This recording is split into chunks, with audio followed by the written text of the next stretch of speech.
ኢየሱስ የወልድ ስም ብቻ አይደለም። ምንድነው እናንተ የኢየሱስ ስም የወልድ ብቻ ሆኖ መቅረቱ የሚያሳስባችሁ ለምንድን ነው? ምንድነው እዚህ ነገር ላይ ያላችሁ ካላችሁ ይሄ ስም የወልድ ብቻ ካደረከው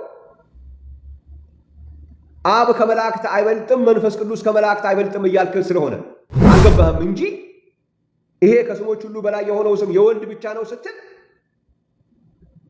አብ ከመላእክት አይበልጥም፣ መንፈስ ቅዱስ ከመላእክት አይበልጥም ወደሚል ትልቅ ኪሳራ ውስጥ እየገባህ መሆኑ ወይም እየገባሽ መሆኑ ስላላወክ ነው።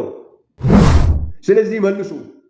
ከአብ ላይ የነጠቃችሁትን ከስሞች ሁሉ በላይ የሆነውን ስም መልሱ። ከመንፈስ ቅዱስ ላይ የነጠቃችሁትን ከስሞች ሁሉ በላይ የሆነው ስም መልሱ የምንለው ለዛ ነው። ከስሞች ሁሉ በላይ የሆነው ስም ግን የወልድ ነው ካልክ በኋላ አብ ከመላእክት ይበልጣል ብለህ እንዳትነግረኝ፣ መንፈስ ቅዱስ ከመላእክት ይበልጣል ብለህ እንዳትነግረኝ። ዝም ብሎ ተራ የሃይማኖት ክርክር አድርገህ አታስበው። ዝም ብሎ ተራ የሶሻል ሚዲያ ዝም ብሎ ከከሌና ከከሌ ጋር የሚደረግ ዝም ብሎ የግርግር ጉዳይ አይደለም። ይሄ በጣም በጣም ሰይጣን አስልቶና አቅዶ እየሄደበት ያለበት መስመር ነው። ጉዳዩ ዝም ብሎ ተራ የቴዎሎጂ ክርክር አለ፣ ተራ የሃይማኖት ክርክር አለ። ይሄ በአብና በመንፈስ ቅዱስ ላይ የተሸረበ የአጋንንት ስራ ነው። እሱን ነው እያፈረስን ያለን። የዲያብሎስን ስራ ነው እያፈረስን ያለን። እኔና ከነዛ ወገኖች አንዱ እንሆን ነበረ። አብና መንፈስ ቅዱስን እያዋረድን፣ አብና መንፈስ ቅዱስን ከመላእክት እያሳነስን እንኖር ነበር። ይሄ ኢየሱስ የሚባለው ስም የወልድ ብቻ አድርገን ገድበን ቀርተን ቢሆን ነው። ስለዚህ ነው ሃይማኖቶች አንዱን ሳይሆን የሰጠን። እግዚአብሔር የተመሰገነ ይሁን። አብን፣ ወልድን፣ መንፈስ ቅዱስን አንድ አምላክ አንድ አካል እንደሆነ አምነን በልኩ የምናመልክ በልኩ በተጻፈው ልክ የምናመልክ እንድንሆን እግዚአብሔር ረድቶናል። በሌሎች ላይ አንፈርድም፣ ለሌሎች እንጸልያለን፣ ግን ይህን ስህተት አንቀበልም።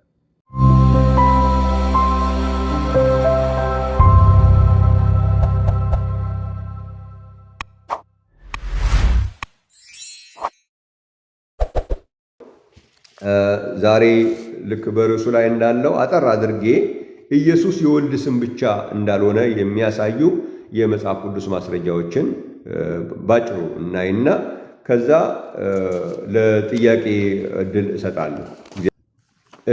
ኢየሱስ የወልድ ስም ብቻ አይደለም በሚለው ላይ ከዮሐንስ ወንጌል ምዕራፍ 12 ላይ ጀምሬ አንድ ነገር እናገራለሁ። ዮሐንስ ወንጌል ምዕራፍ 12 ቁጥር 27 እና 28 ላይ እንደዚህ ይላል፣ አሁንም ነፍሴ ታውካለች፣ ምንስ ስላለው አባት ሆይ ከዚህ ሰዓት አድነኝ። ነገር ግን ስለዚህ ወደዚህ ሰዓት መጣው። አባት ሆይ ስምህን አክብረው። ስለዚህም አከበርኩት ደግሞም አከብረዋለሁ የሚል ድምፅ ከሰማይ መጣ ይላል። እግዚአብሔር የተመሰገነ ይሁን። ብዙ ጊዜ ይህን ጥቅስ ሲነበብ ይሄ ጥቅስ ኢየሱስ የሚባለው ስም የአብ ስም መሆኑን ለመግለጽ የመጣ ስም አይመስላቸውም ሰዎች። እና የሚያተኩሩት ምንድን ነው? አሁን እንኳን ካነበብኩት ቦታ ላይ ብዙ ጊዜ ስነጋገር አባቶ የሚለውን አየኸው ይሉኛል። አዎ አይቼዋለሁ። በቃ እሱ ብቻ ነው የሚታያቸው። ይህንን የሚያክል ትልቅ ሀሳብ ያለው ጥቅስ አንብቤ አባቶ የሚለው አየኸው ይሉኛል። በጣም የሚገርም ነገር እኮ የአብ ስለሆነ እኮ ነው አባቶ የተባለው። ምንድን ነው ያለው? ስምህን አክብረው ነው ያለው። አከበርኩት ደግሞም አከብረዋለሁ። ስምህን አክብረው። የማን ስም ነው ያ የሚከብረው ስም? የአብ ስም ነው። ስሜን አክብር አይደለም ያለው። እንደሱ ቢሆን ኖሮ የወልድ ብቻ ይሆን ነበር። ስምህን አክብር አለ። እግዚአብሔር የተመሰገነ። በመጽሐፍ ቅዱስ ውስጥ ይህን አሁን የምናየው አዲስ ኪዳን ላይ ኢየሱስ ከሚባል ስም ውጪ የተከበረ ስም ሌላ የለም። አይ ይሄ ስምህን አክብረው ተብሎ አከበርኩት አከብረዋለሁ የተባለ ስም ሌላ አለ ከተባለ እድል ሰጣለሁ፣ ማምጣት ትችላላችሁ። እኔ ግን አነባለሁ። የከበረ ስም ኢየሱስ ብቻ ነው። ሐዋርያት ሥራ ምዕራፍ 19 ላይ ይሄ አንዱ ኢየሱስ የሚባለው ስም የወልድ ብቻ እንዳልሆነ መጽሐፍ ቅዱስ ከነገረን መንገድ አንዱ ነው። ሐዋርያት ሥራ ምዕራፍ 19 ቁጥር 17 ላይ ይህንም በኤፌሶን በሚኖሩት ሁሉ በአይሁድና በግሪክ ሰዎች ዘንድ የታወቀ ሆነ፣ በሁላቸውም ላይ ፍርሃት ወደቀባቸው፣ የጌታም የኢየሱስ ስም ተከበረ። አምነውም ከነበሩት እጅግ ሰዎች ያደረጉትን እየተናዘዙና እየተናገሩ ይመጡ ነበር ይላል። የጌታ የኢየሱስ ስም ተከበረ ይላል። ስለዚህ የተከበረ ስም የጌታ ኢየሱስ ስም ነው። ስምህን አክብረው አለ። አከበርኩት አለ፣ አከብረዋለሁ አለ። እስኪ የተኛው ስም ነው የሚከብረው? የተኛው ስም ነው የከበረው? የተኛ ስም ነው የሚከብረው? ሁለተኛ ተሰሎንቄ ምዕራፍ 1 ላይ ጨምረን ማየት እንችላለን። ሁለተኛ ተሰሎንቄ ምዕራፍ 1 ላይ የተከበረው ስም ኢየሱስ ከሆነ ይሄ ኢየሱስ የሚለው ስም የወልድ ስም ብቻ ሊሆን አይችልም።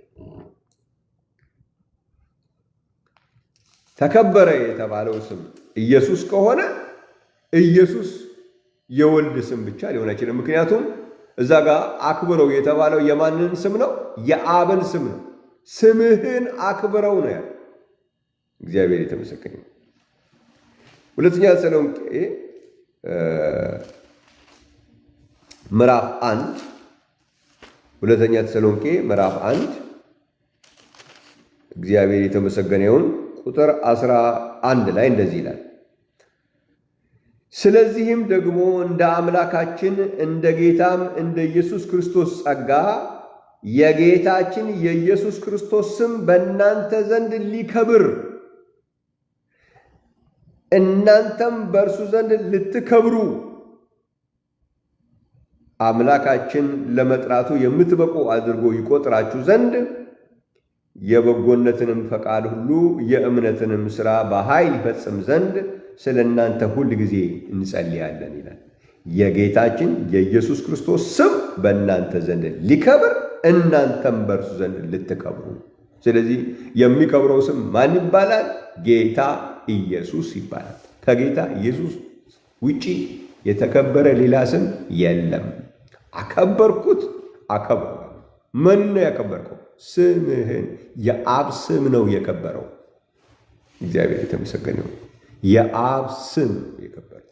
ስለዚህ ኢየሱስ የወልድ ብቻ ከሆነ ታዲያ ስምህን አክብረው የተባለው ስም ኢየሱስ ሊሆን እንዴት ቻለ? እግዚአብሔር የተመሰገነው። ጌታ ኢየሱስ ክርስቶስ ይባላል። እግዚአብሔር እናመሰግናለን። ሌላ አንድ ቃል ደግሞ ኢየሱስ በኤፌሶን መጽሐፍ ምዕራፍ 5 ላይ ሐዋርያው ጳውሎስ የተናገረውን አንድ ቃል ብናይ በኤፌሶን መጽሐፍ ላይ ምዕራፍ 5 ላይ እግዚአብሔር ይመስገን እንደዚህ ይላል።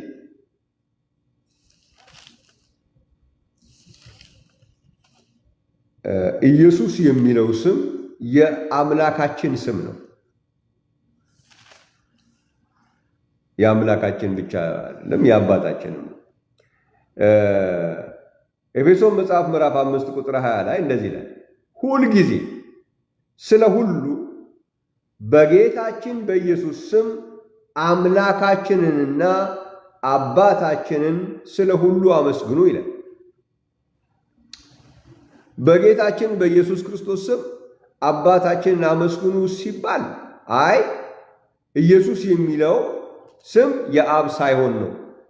አምላካችንን አመስግኑ ሲልስ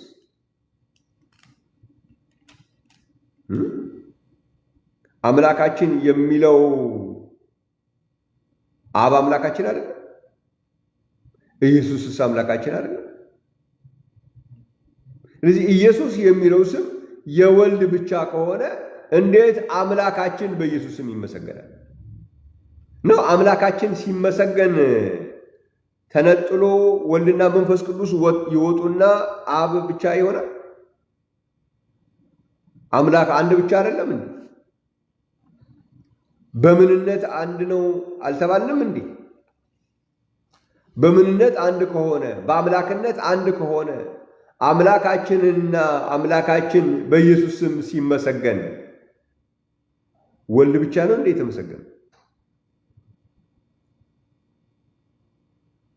ነው? አምላክ ወልድ ብቻ ነው፣ አብ አምላክ አይደለም። በጌታ በኢየሱስ ክርስቶስ ስም አባታችንን አመስግኑ ብቻ አይደለም፣ አምላካችንና አባታችን። አይ እዚህ ጋር እኮ በቃ አብ ብቻ ነው ወልድ እዚህ ጋር የለም መንፈስ ቅዱስ የለም እንዳትል አምላካችንን አለ። ስለዚህ አምላካችን ውስጥስ በቃ ወልድና መንፈስ ቅዱስ ወጡ። እግዚአብሔር የተመሰገነ ይሁን። በብዙ መንገድ ነው የሚናገረው። ይሄ ኢየሱስ የሚለው ስም የወልድ ብቻ ወይም የአብ ብቻ አይደለም። መንፈስ ቅዱስም ቢሆን እግዚአብሔር የተመሰገነ ይሁን ስሙ የሚጠራበት ስም የሚመጣበት ስም ኢየሱስ ነው የሚባለው። ሌላ ስም የለም የመንፈስ ቅዱስ ስም የሚባል። እግዚአብሔር የተመሰገነ ይሁን። አሁን መጽሐፍ ቅዱሳችን ይህንን በአንድም በሌላም መንገድ ይናገረዋል። የእግዚአብሔር መንፈስ እግዚአብሔር ነው ካለ በኋላ የኢየሱስ መንፈስ ሌላ ስም ሊሰጠው አይችልም።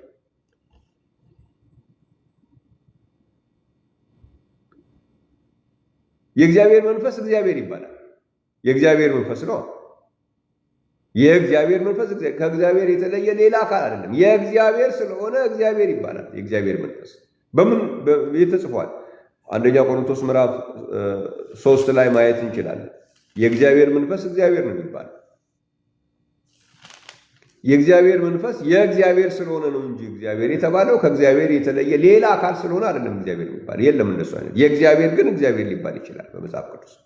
የእግዚአብሔር ክብርም እግዚአብሔር ሊባል ይችላል። የእግዚአብሔር ክብር የሚባል ሌላ ፐርሰን ግን የለም። ክብሩ ግን የእግዚአብሔር ከሆነ የእግዚአብሔር ክብር እግዚአብሔር ይባላል። እግዚአብሔር ይመስገን። አንደኛ ቆሮንቶስ ላይ ብናነብ አንደኛ ቆሮንቶስ ላይ እችን ቶሎ ላሳያችሁና በሚቀጥለው ሳምንት ልንቀጥለው ስለምንችል እንደዚህ ይላል። አንደኛ ቆሮንቶስ ምዕራፍ 3 ቁጥር 16 ላይ የእግዚአብሔር ቤተ መቅደስ እንደሆናችሁ የእግዚአብሔርን መንፈስ እንዲኖርባችሁ አታውቁምን ይላል። የእግዚአብሔር ቤተ መቅደስ የእግዚአብሔር ቤተ መቅደስ። እሺ በአንደኛ ቆሮንቶስ ምዕራፍ 6 ላይ ስታነቡ ግን የምን ቤተ መቅደስ ናችሁ ብሎ ነው የሚያመጣው። አንደኛ ቆሮንቶስ ምዕራፍ 6 ቁጥር 19 ላይ ወይስ ሥጋችሁ ከእግዚአብሔር የተቀበላችሁት በእናንተ የሚኖረው የመንፈስ ቅዱስ ቤተ መቅደስ እንደሆነ አታውቁምን ይላል። አንደኛ ቆሮንቶስ ምዕራፍ 3 ላይ የእግዚአብሔር ቤተ መቅደስ፣ አንደኛ ቆሮንቶስ ምዕራፍ 6 ቁጥር 19 ላይ ደግሞ የመንፈስ ቅዱስ ቤተ መቅደስ። ስለዚህ የእግዚአብሔር መንፈስ እግዚአብሔር ተብሎ ሊጠራ ይችላል ማለት ነው። የኢየሱስ መንፈስስ መንፈስ ቅዱስ የኢየሱስ መንፈስ አልተባለ? አይ መንፈስ ቅዱስ እኮ ኢየሱስ ሊባል የሚችለው መንፈስ ቅዱስም የኢየሱስ መንፈስ ከተባለ ነው። ኦኬ የእግዚአብሔር መንፈስ እግዚአብሔር ተባለ።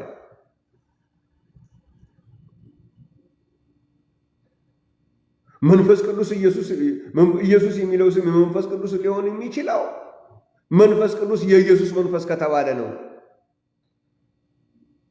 አልተባለም? ታዲያ ተብሏል። የኢየሱስ መንፈስ ከሆነ የኢየሱስ መንፈስ እንዴት ሌላ ስም ይኖረዋል? ሐዋርያት ሥራ ምዕራፍ 16 ላይ አይ መንፈስ ቅዱስ የኢየሱስ መንፈስ ነው፣ ግን ኢየሱስ ሊባል አይችልም። ታዲያ የእግዚአብሔር መንፈስም እግዚአብሔር አይባልማ። እንዴ የኢየሱስ መንፈስ ኢየሱስ ላይ ሲደርስ ነው እንዴ ሰይጣን የሚበሳጨው? የእግዚአብሔር መንፈስ እግዚአብሔር መባል ይችላል። የኢየሱስ መንፈስ ግን ኢየሱስ አይባልም። ይሄ ደብል ስታንዳርድ። ሐዋርያት ሥራ ምዕራፍ 16 ላይ እግዚአብሔር ይመስገን ቁጥር 6 ላይ እንደዚህ ይላል፣ በእስያም ቃሉን እንዳይናገሩ መንፈስ ቅዱስ ስለከለከላቸው በፍርግያና በገላትያ ሀገር ዞሩ። በሚስያም ሀገር በደረሱ ጊዜ ወደ ቢታንያ ይሄዱ ዘንድ ሞከሩ፣ የኢየሱስ መንፈስ አልፈቀደላቸውም። ታዲያ አልተባለም ተብሏል። ስለዚህ ኢየሱስ የወልድ ስም ብቻ አይደለም፣ የመንፈስ ቅዱስም ነው።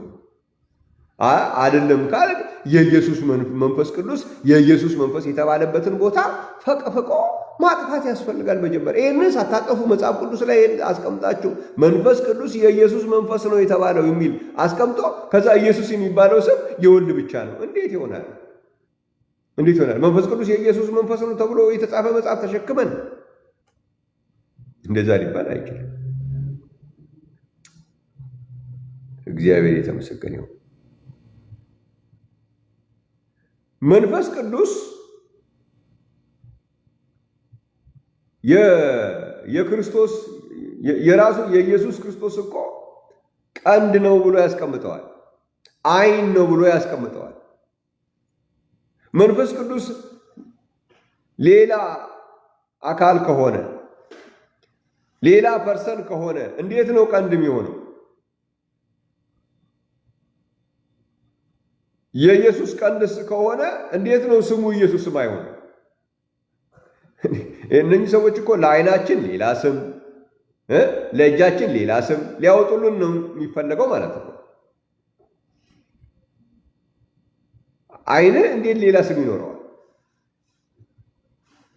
እስኪ የዓይን ስም ማን ነው ሲባል የዓይኔ ስም ቆይ እስኪ አጣርቼ እነግርሃለሁ ይባላል። አንድ ሰው ዓይንን ነክቶ ማንን ነው የነካው ሲባል ሌላ ስም ይጠራል እንዴ? ስለዚህ መንፈስ ቅዱስ ሌላ ስም እንዳናረገው ሌላ ፐርሰን እንዳናደርገው መጽሐፍ ቅዱስ ምን ብሎ ነው ያስቀመጠው? የኢየሱስ ዓይን ነው።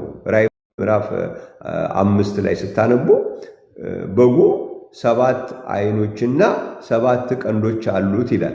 ትርጉሙ ሲናገር ምንድን ነው? መንፈስ ቅዱስ ነው ብሎ ነው የሚያመጣው ትርጉሙ። እግዚአብሔር የተመሰገነ ይሁን። ስለዚህ በአንድም በሌላም መንገድ ነግሮናል ኢየሱስ የወልድ ስም ብቻ እንዳልሆነ። ስምህን አክብረው ብሎ የአብም መሆኑን ነግሮናል። መንፈስ ቅዱስ የኢየሱስ መንፈስ ነው ብሎ ደግሞ የመንፈስ ቅዱስም መሆኑን ነግሮናል። እነዚህ አይነት ጥቅሶች ባሉበት ሁኔታ ላይ ኢየሱስ የሚለውን ስም የወልድ ብቻ ማድረግ ትክክል አይደለም፣ ወይም እነዚህ ጥቅሶች መውጣት አለባቸው። ባለፈው እንዳየነው መንፈስ ቅዱስን ለመግለጽ መጽሐፍ ቅዱስ የተጠቀመባቸው ቃሎች በጠቅላላ የተሰጡት ምሳሌዎች በሙሉ ለመንፈስ ቅዱስ የተሰጡ ምሳሌዎች በሙሉ ሌላ አካል እንዳናደርገው የሚያደርጉ መሆናቸውን በተደጋጋሚ አይታል። እግዚአብሔር የተመሰገነ ይሁን። የእግዚአብሔር ጣት ይለዋል፣ የእግዚአብሔር እጅ ይለዋል። እጅ ብሎ ያመጣዋል፣ ጣት ብሎ ያመጣዋል፣ ዓይን ብሎ ያመጣዋል፣ ቀንድ ብሎ ያመጣዋል። እነዚህ ምሳሌዎች በሙሉ ሌላ አካል እንዳልሆነ የሚያሳዩ ናቸው። ሌላ ፐርሰን እንዳይደረጉ ራሱ አሰራሩ ነው። እግዚአብሔር የተመሰገነ ይሁን። ጌታ ኢየሱስ ክርስቶስ የተመሰገነ ይሁን። እስትንፋስ ብሎ ያመጣዋል። በሁለተኛ ተሰሎንቄ ላይ እግዚአብሔር የተመሰገነ ይሁን። ይህንና አንድ ጥቅስ ልጨምርላችሁና ለጥያቄ የሚሆን ጊዜ እሰጣለሁ። ሁለተኛ ተሰሎንቄ ምዕራፍ 2 ላይ ኢየሱስ የሚባለው ስም የመንፈስ ቅዱስ ስምም እንደሆነ መጽሐፍ ቅዱስ በሌላ መንገድ ደግሞ አሳይቶናል። እግዚአብሔር ይመስገን። እግዚአብሔር ቅድም በተደጋጋሚ በዚህ ሳምንት እንዳየ ነው በአንድም በሌላም መንገድ ነው የሚነግረን። በዚህ በኩል ብሎ እስካልነገረኝ ድረስ የሚባል ነገር የለውም። እግዚአብሔር ጋር መተው ትችላለህ፣ መተው ትችላለሽ፣ መተው እችላለሁ እንጂ እግዚአብሔር እኔ በፈለግኩት መንገድ ሳይሆን የሚናገረው እሱ በፈለገው መንገድ ነው የሚናገረው። እሱ በፈለገው መንገድ ኢየሱስ የሚለው ስም የወልድ ብቻ እንዳልሆነ እሱ በፈለገው መንገድ ነግሮናል። የኛ ድርሻ እሱ በፈለገው መንገድ የነገረንን መቀበል እንጂ እሱን ራሱን እግዚአብሔርን ማስተማር የሚፈልጉ ሰዎች እየተነሱ ናቸው። ያ ደግሞ ትልቅ አላዋቂነት ነው የሚሆነው። ሁለተኛ ተሰሎንቄ ምዕራፍ 2 ላይ ምን ይናገራል? እግዚአብሔር ይመስገን ቁጥር 7 ጀምሮ የአመፅ ምስጢር አሁን ይሰራልና ብቻ ከመንገድ እስኪወገድ ድረስ አሁን የሚከለክላል። በዚያን ጊዜ ጌታ ኢየሱስ በአፉ መንፈስ የሚያጠፋው ሲመጣም በመገለጡ የሚሽረው አመፀኛ ይገለጠ ይላል። ጌታ ኢየሱስ በአፉ መንፈስ የሚያጠፋው። ስለዚህ የአፉ መንፈስ ምንድን ነው? መንፈስ ቅዱስ። መንፈስ ቅዱስ ምን ተባለ? የጌታ ኢየሱስ የአፉ መንፈስ ነው ተባለ። እግዚአብሔር የተመሰገነ። መንፈስ ቅዱስ ሌላ አካል፣ ሌላ ፐርሰን፣ ሌላ ስም አይደለም ያለ። እግዚአብሔር የተመሰገነ። መንፈስ ቅዱስ ምንድን ነው? የአፉ መንፈስ ነው። ስለዚህ የአፉ መንፈስ ነው እስከተባለ ድረስ ሌላ ስም ልናመጣ አንችልም። ለአፉ መንፈስ ሌላ ስም፣ ለእጁ ሌላ ስም፣ ለምኑ ሌላ ስም እያልን እናመጣ አንችልም። መንፈስ ቅዱስ የጌታ ኢየሱስ የአፉ መንፈስ ነው ተብሎ ተጽፏል። የት? ሁለተኛ ተሰሎንቄ ምዕራፍ 2 ቁጥር 8 ላይ። እስከ ዛሬ ለምንድን ነው ያላየነው? አያነቡልህም። እየከፋፈሉ ማስቀመጥ ስለሆነ የሚፈለገው ይከፋፍልልናል ብለው የሚያስቡትን ጥቅስ ብቻ ነው ያነበቡልህ። ለዚህ ነው ያላየው። እንዴ እነኚህ ሰዎች እነኚህ በተለይ ሐዋርያት ቤተክርስቲያን መጽሐፍ ቅዱስ ሌላ መጽሐፍ ቅዱስ አላቸው? ከየት ነው ያመጡት? ምንም ሌላ መጽሐፍ ቅዱስ የለንም። ስላላነበቡልህ ነው። ያላነበቡልህን ጥቅስ ስናነብልህ ሌላ መጽሐፍ ያነበብንልህ መሰለህ እንጂ ራሱን ነው የምናነብልህ። ምዕራፍ ያለው ቁጥር ያለው ግን አልተነበበልህ። መንፈስ ቅዱስ ከስሞች ሁሉ በላይ የሆነ ስም እንዲኖረው ስላልተፈለገ አልተነበበልህ። አብ ከስሞች ሁሉ በላይ የሆነ ስም እንዲኖረው ስላልተፈለገ አልተነበበልህም። ይህንን የሚያነቡልህም ሰዎች ስለፈለጉት አይደለም። ይሄ የከበረ ስም የአብ እንዲሆን የማይፈልግ ሌላ አለ። እግዚአብሔር የተመሰገነ። እግዚአብሔር እንደው እኛ ሀገር ስሙን ቄስ ይጥራው ይላሉ። ቄስም ቢሆን አይጥራው ይህንን ክፉ መንፈስ። ኢየሱስ የሚባል የከበረ ስም የአብ እንዳይሆን የሚታገል መንፈስ። ኢየሱስ የሚባል የከበረ ስም ታዲያ ኢየሱስ የሚለው ስም ከስሞች ሁሉ በላይ የሆነ ስም፣ የሚያድን ስም፣ መዳን በሌላ በማንም የለም የተባለለት ስም የወልድ ብቻ ካደረግከው አብ ምን አለው ታዲያ? ሌላ እኮ የሚያድን ስም እኮ የለም እኮ። እግዚአብሔር የተመሰገነ ይሁን። ይህ በጣም ትልቅ የሚያሳዝን ነገር ነው። እግዚአብሔር የተመሰገነ ይሁን። ለዚህ ነው መጽሐፍ ቅዱሳችን በራእይ መጽሐፍ ምዕራፍ 22 ላይ ስናነብ እግዚአብሔርና በጉ አንድ ስም እንዳለው የተናገረው። አብና ወልድ አንድ ስም። ስለዚህ እዛ ጋር ያለው ስም የወልድ ብቻ ስም አይደለም። የበጉ ስም የበጉ ብቻ አይደለም። ለእግዚአብሔር ሌላ ስም፣ ለበጉ ሌላ ስም የለም። ለእግዚአብሔር ሌላ ዙፋን፣ ለበጉ ሌላ ዙፋን የለም። እግዚአብሔርና በጉ በአንድ ዙፋን፣ የእግዚአብሔርና የበጉ ዙፋን በእርሷ ውስጥ ይሆናል። ባሪያዎቹም ያመልኩታል፣ ፊቱንም ያያሉ ብሎ ስሙ ላይ ሲደርስ ስሞቻቸው አይ እግዚአብሔርና በጉ አብና ወልድ ብሎ ተነስቶ ስሞቻቸው አይልም። ስሙም በግንባሮቻቸው ይሆናል። ስለዚህ እግዚአብሔርና በጉ አብና ወልድ አንድ ዙፋን፣ አንድ አምልኮ፣ አንድ ፊትና አንድ ስም። ስለዚህ ያ አንዱ ስም የበጉ ብቻ አይደለም፣ የእግዚአብሔርና የበጉ ነው። ያ አንዱ ዙፋን የበጉ ብቻ አይደለም፣ የእግዚአብሔርና የበጉ ነው። ያ አንዱ ፊት የበጉ ብቻ አይደለም፣ የእግዚአብሔርና የበጉ ፊት ነው የሚባለው። የእግዚአብሔርና የበጉ ፊት፣ የእግዚአብሔርና የበጉ ዙፋን፣ የእግዚአብሔርና የበጉ ስም። ስለዚህ ያንን ስም ለበጉ የሰጠው ስም ለበጉ ብቻ ካስቀረኸው እሱ የተኛው መጽሐፍ ላይ እንዳለ አናውቅም። እግዚአብሔር የተመሰገነ ይሁን። ዕብራውያን መጽሐፍ የስሙ ጉዳይ በጣም አስፈላጊ የሚሆንበት ምክንያት ላንሳላችሁ እና ጊዜውን ለጠያቂዎች እሰጣለሁ። ዕብራውያን መጽሐፍ ምዕራፍ 1 ላይ ምን የሚል ቃል አለ? ከመላእክት ይልቅ እጅግ የሚበልጥ ስምን በወረሰ መጠን ከእነርሱ አብዝቶ ይበልጣል ይላል። ከመላእክት ይልቅ እጅግ የሚበልጥ ስምን በወረሰ መጠን ከመላእክት የመብለጡ ልክ የሚወሰነው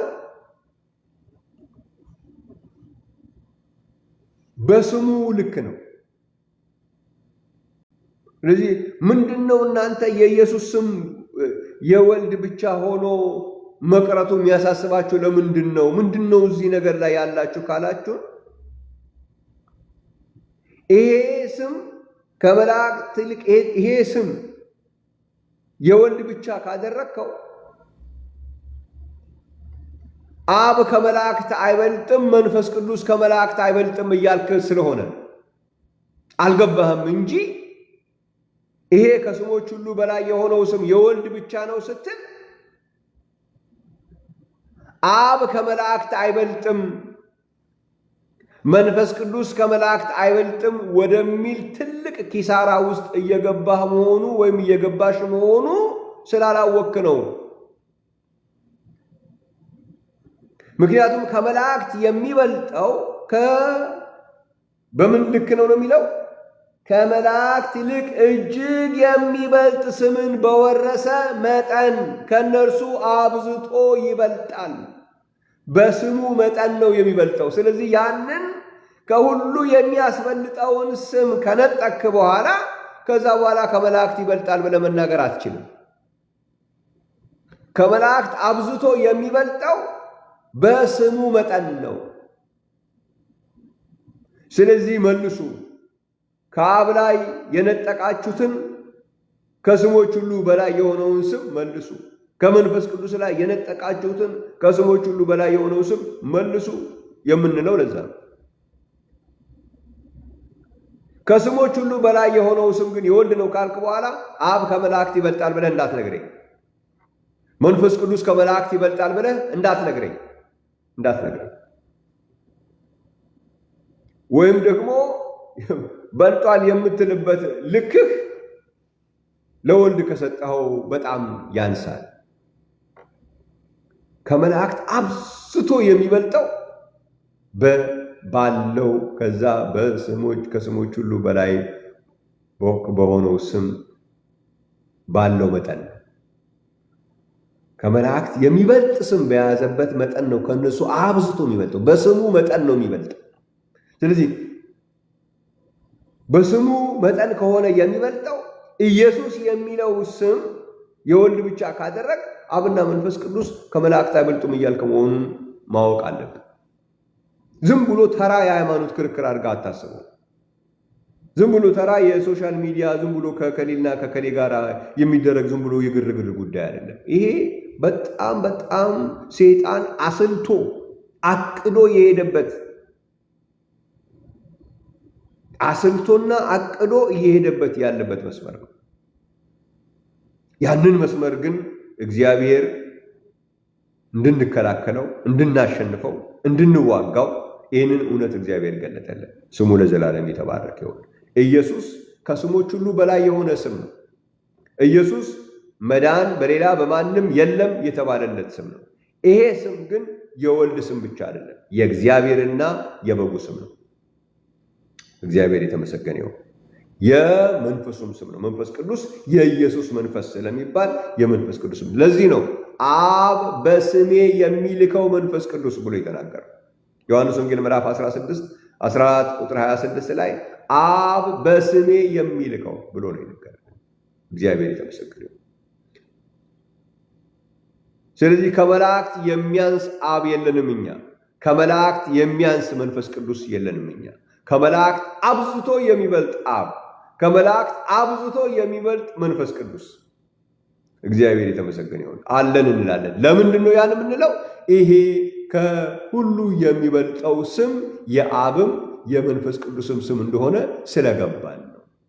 ጉዳዩ ዝም ብሎ ተራ የቴዎሎጂ ክርክር አይደለም። ተራ የሃይማኖት ክርክር አይደለም። ይሄ በአብና በመንፈስ ቅዱስ ላይ የተሸረበ የአጋንንት ሥራ ነው። እሱን ነው እያፈረስን ያለን። የዲያብሎስን ስራ ነው እያፈረስን ያለነው። በአብ ላይ የተነጣጠረ በመንፈስ ቅዱስ ላይ የተነጣጠረን የአጋንንትን ስራ ነው እያፈረስን ያለነው። ክብር ለጌታ ለኢየሱስ ይሁን። እኔና እናንተ ከነዛ ወገኖች አንዱ እንሆን ነበረ። አብና መንፈስ ቅዱስን እያዋረድን አብና መንፈስ ቅዱስን ከመላእክት እያሳነስን እንኖር ነበር። ይሄ ኢየሱስ የሚባለው ስም የወልድ ብቻ አድርገን ገድበን ቀርተን ቢሆን ኖሮ። ስለዚህ ነው ከሃይማኖቶች አንዱን ሳይሆን የሰጠን። እግዚአብሔር የተመሰገነ ይሁን። አብን፣ ወልድን፣ መንፈስ ቅዱስን አንድ አምላክ አንድ አካል እንደሆነ አምነን በልኩ የምናመልክ በልኩ በተጻፈው ልክ የምናመልክ እንድንሆን እግዚአብሔር ረድቶናል። ክብር ለጌታ ለኢየሱስ ይሁን። በሌሎች ላይ አንፈርድም፣ ለሌሎች እንጸልያለን፣ ግን ይህን ስህተት አንቀበልም። ክብር ለጌታ ለኢየሱስ ይሁን። እሺ ለዛሬ እዚህ ጋር ላብቃና ለጥያቄና መልስ እድል ልስጥ። አሁን ጥያቄ ላላችሁ ሰዎች እድል እሰጣለሁ። እግዚአብሔር የተመሰገነ ይሁን።